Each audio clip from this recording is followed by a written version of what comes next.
करतो तू? अभ्यास. अभ्यास करतो. वाचून दाखव.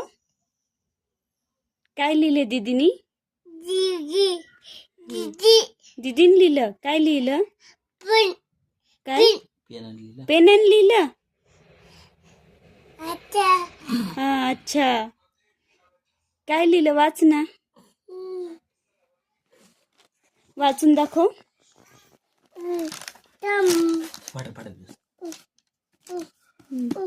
हा, ते वाचून दाखवतो. वाच.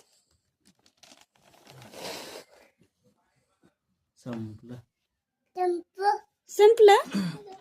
आता सगळं वाचलं. दीदीला बुक